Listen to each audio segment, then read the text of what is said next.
Hörmətli izləyicilər, əgər siz də pensiyaların artmasını və pensiya yaşının azaldılmasını istəyirsinizsə, videonu bəyənib paylaşaraq dəstək ola bilərsiniz. Baş nazir, valideynlərini itirmiş və valideyn himayəsindən məhrum olmuş uşaqların sosial müdafiəsinin yaxşılaşdırılması tədbirləri haqqında qərarda dəyişiklik edib.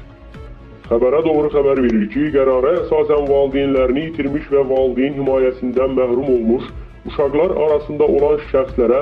dövlət, ali, orta ixtisas və peşə təhsil müəssisələrində, həmçinin Azərbaycan